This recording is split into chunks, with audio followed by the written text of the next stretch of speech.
As war threatened to engulf Southeast Asia, tensions soared along the volatile Thailand-Cambodia border. The world watched anxiously as military convoys rolled through border towns, and the specter of a wider conflict loomed over the region.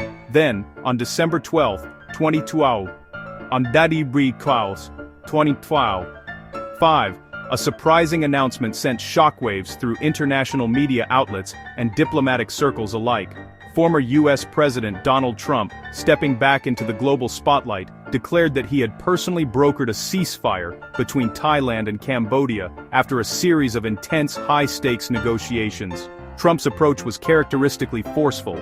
He leveraged the threat of sweeping economic sanctions, warning both nations that the United States would impose severe penalties if hostilities continued or escalated. His intervention, echoing his signature brand of coercive diplomacy, managed to pull both sides back from the brink of open war, at least for the moment. Behind closed doors, negotiators scrambled to draft terms that might hold. Yet, uncertainty lingered in the air. Neither Bangkok nor Phnom Penh immediately confirmed the details of the deal, and deep mistrust between the two governments remained a major obstacle to lasting peace. Thai leaders insisted that Cambodia make a public, unequivocal commitment before any truce could truly take effect, underscoring just how fragile and tentative the relations were. For millions living near the border, the news brought a wave of cautious relief. Families huddled around radios and televisions, hoping for peace but haunted by memories of previous ceasefires that had quickly unraveled. The coming days would be critical, as the world waited to see whether this was the beginning of a genuine breakthrough, or merely a brief pause in a long, bitter conflict that had already cost so much. The ceasefire followed a week of the worst border violence in years. A minor clash on December 7 quickly escalated into heavy artillery duels and airstrikes, turning villages into war zones. Both sides blamed each other for attacks, with Cambodia accusing Thailand of bombing raids, and Thailand citing Cambodian rocket fire. Military rhetoric hardened, and advanced weaponry raised fears of civilian casualties. The breakdown of the previous truce showed just how unstable the situation was. Without a lasting settlement, any peace remained dangerously fragile. The renewed conflict has left at least 20 dead and dozens wounded, including many civilians. 500,000 people fled their homes, seeking safety in overcrowded shelters. Families lost everything, becoming refugees overnight. Thai and Cambodian casualty reports painted a grim picture. Soldiers and civilians killed, many more wounded. The trauma, especially for children, will last for years. International voices, including the Pope and UNESCO, called for an end to the violence and protection of cultural sites. The crisis is a human tragedy demanding urgent global attention. The conflict over the Preah Vihear temple is not just a recent flare-up, but the result of a tangled and deeply rooted border dispute that has simmered for more than 100 years. Perched dramatically atop a cliff along the Thailand-Cambodia border, the temple has become a powerful symbol for both nations, representing not only ancient heritage but also the complexities of modern national identity. In 1907, a French colonial map placed the temple within Cambodian territory, a decision that has been a source of contention ever since. Thailand has never fully accepted this outcome, arguing that the map was drawn without proper consultation and that historical claims were ignored. The border, shaped by colonial ambitions and shifting alliances, remains a point of friction. In 1962, the International Court of Justice ruled in favor of Cambodia, awarding it the temple itself. However, the court left the surrounding land undefined, creating a gray area that has fueled ongoing disputes and periodic violence.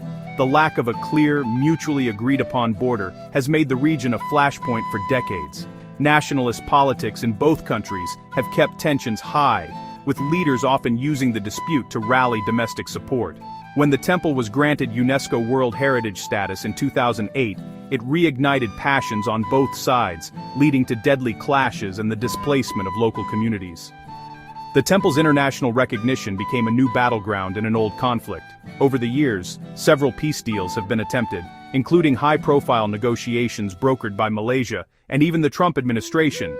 Yet, each time, the agreements have collapsed under the weight of deep mistrust, political maneuvering, and the inability to address the underlying issues that keep the conflict alive.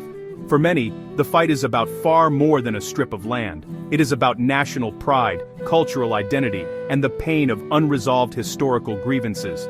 The dispute has shaped the way generations of Thais and Cambodians see themselves and each other. Despite decades of negotiations and countless attempts at reconciliation, generations have failed to find lasting peace. The shadow of the Preah Vihear dispute continues to loom over the border, affecting the lives of those who call this contested land home. Thailand's border war erupted alongside a political crisis. On the day of Trump's ceasefire, Thailand's king dissolved parliament at the prime minister's request, triggering elections amid chaos. The government, already fragile, faced opposition threats and internal divisions. Leaders leaned on nationalist rhetoric to rally support, even as the country's stability wavered. A caretaker government now faces the dual challenge of war and election, risking a power vacuum. The conflict distracts from domestic woes and could embolden hardliners on both sides. Political instability makes a diplomatic solution even harder to achieve. The fighting has devastated both economies, shutting down border trade and bringing daily life to a standstill. Once bustling crossings now stand eerily silent, as families and businesses on both sides face mounting uncertainty. The ripple effects are being felt far beyond the border towns, reaching deep into the heart of both nations. Thai exports to Cambodia have collapsed, leaving warehouses full of unsold goods and border markets deserted. Local shopkeepers and truck drivers, who once relied on steady trade, now struggle to make ends meet as their livelihoods vanish overnight. The closure threatens entire industries and the fate of thousands of migrant workers who are vital to both countries' economies. Farmers and merchants in border regions have lost everything, watching their produce rot and their savings dwindle. For many, poverty and desperation are deepening. Rural families are forced to rely on food aid, and once thriving villages now show visible signs of hardship. Thailand's already fragile economy faces further shocks, with the poorest hit hardest. Growth forecasts are in jeopardy, and the humanitarian crisis grows as economic lifelines vanish. Aid organizations scramble to provide relief, but the scale of need is overwhelming. The uncertainty is palpable, and hope is in short supply. Trump's ceasefire offers a glimmer of hope, but the underlying issues remain unresolved. International attention is focused on the region, as diplomats and leaders scramble for solutions. The world is watching closely. Will leaders turn this fragile pause into real peace, or will the region slide further into chaos? The stakes are high. Failure risks not just local catastrophe but wider regional instability that could affect millions.